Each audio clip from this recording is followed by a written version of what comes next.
Today on Mysteries of Mystara, we're going to discuss another one of Mystara's player character races, the Hutaakans. So the history of the Hutaakans and their related race, at least in Mystara, the Gnolls, and for game purposes, like if you were going to roll one up or make a Hutaakan character, the stat block and everything, how to roll one up, would be identical to a Gnoll. But there's a huge difference culturally, attitude-wise, religion, and everything. But let's go ahead and get into it. So in ancient Mystara, there was a human race known as the Nithians. The Nithians were a knockoff Egyptian race, pharaohs, pyramids, the whole 9 yards. Now the Nithians achieved such great and powerful magic as mere mortals, and they challenged the gods or the immortals themselves, that the Nithians were obliterated by the gods from Mystara. Now it's not entirely the Nithians' fault that they did this, because they were manipulated by some of the evil gods. And so there were some evil gods behind the plot, and then finally the good and neutral gods just had to smite the Nithians for how far they'd gone. But that's a whole nother story. But what's relevant to our story today is that in ancient times there were the Nithians. Oh, and by the way, the gods wanted to wipe the Nithians out so much that there's been a great immortal class, deity class spell of forgetfulness on Mystara, so that all records that the Nithians ever even existed have pretty much been wiped out. It is secret, forbidden knowledge in Mystara to even know that there were Nithians, or that there ever was a Nithian empire. It's not that there aren't people who don't know, but it's very hard knowledge to find out because the gods covered it up quite hard. But back when there were Nithians, a particular Nithian wizard invented a life form. It was the first Gnoll, or the first Hutaakan, whatever you want to call it, the first jackal-headed humanoid, kind of based off of Anubis in Egypt and stuff. This first humanoid was intended to be the perfect bodyguard. That's what this powerful ancient Nithian wizard was trying to make. He was trying to make the perfect bodyguard. This did not work out very well. He was assassinated soon after, and so the bodyguard kind of failed as a bodyguard. But that bodyguard was left. This particular wizard was one of those wizards who was reclusive. He was alone and far from civilization in the Nithian Empire. And so he didn't just have his land seized, and people didn't just come in and take his stuff or anything. So this first Hutaakan, Flar was his name, Flar was basically left alone with all his master's stuff and his master's libraries and all his master's magic. So Flar became a wizard, and he became a very powerful wizard. And eventually Flar ascended to immortality. Now, one of the things about Mystaran cosmology, Mystara works a whole lot better as an alternate prime material plane, I think I've said this before, than as another solar system in Spelljammer space. So, Greyhawk, Forgotten Realms, Dragonlance, these are solar systems in Spelljammer space. But Mystara, for some of the reasons I'm about to get into and some other reasons, Mystara works out better as another alternate prime material plane, because for a few decades Mystara was in an entirely different product line. It was D&D, and those other worlds were AD&D, Advanced Dungeons and Dragons.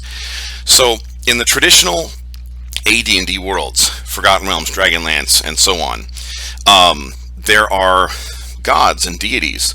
Well, Mystara has immortals. So in Mystaran cosmology, the old ones made the universe, the universe of Mystara, and mortals have this potential where eventually a great mortal could ascend to immortality. And the immortals in Mystara, they function like the gods do in D&D largely. They've got clerics, they've got religions, that sort of thing. But all of the immortals in Mystara, they had a mortal life at one point. And so this Flar guy, this first Hutaakan, this sort of Anubis-headed being that had been created by an ancient Nithian wizard, he ascended to immortality. And he wanted to have his own worshippers. He was one of a kind. So once he was immortal, he was able to make more beings like himself, and they were the Hutaakans.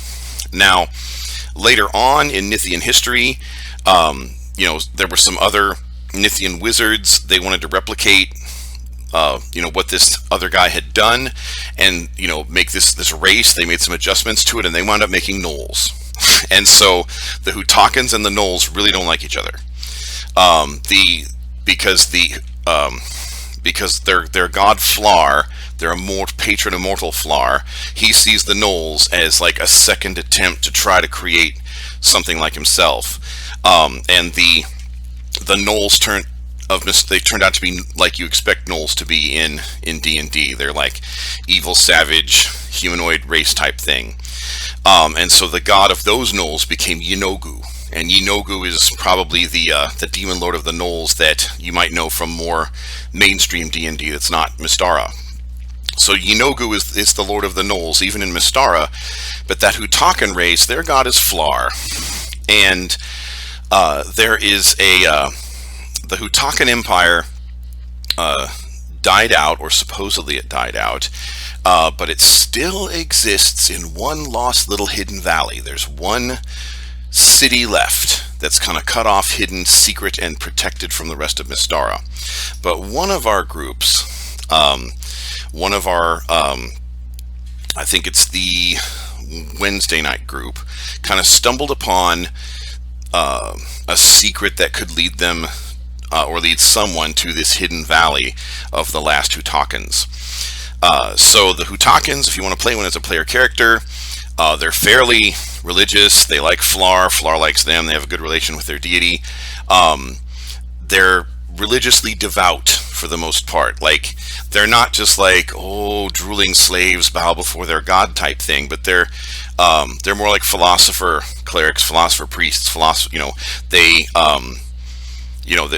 seek like higher service ideals and stuff like that very passionately.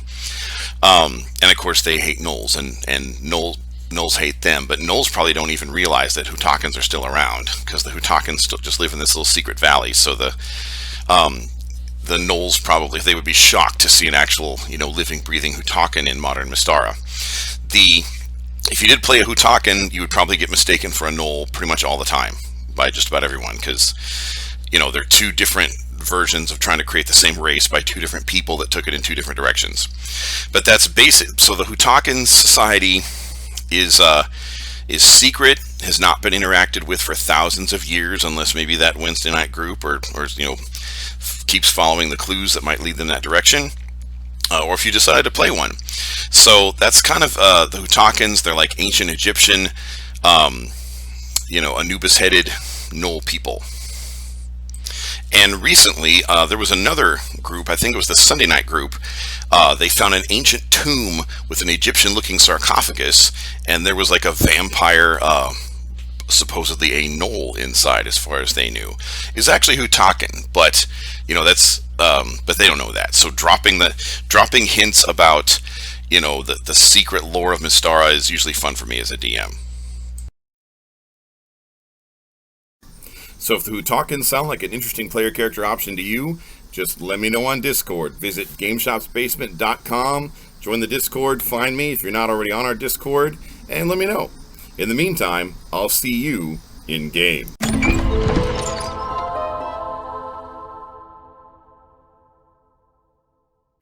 So right now I'm sitting outside on a patio making D&D videos as part of what I do to get paid. I'm a professional game master, and if you're a game master and you've thought of making some money at it, you can too.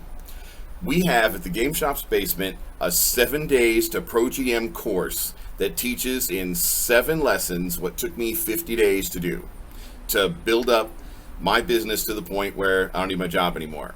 So that's kind of exciting. Or maybe you just want to make a little extra money, have a little bit of a diverse income stream. That's kind of a smart thing to do these days with the world being all crazy. Or you might want something that you can work from home without having to go anywhere.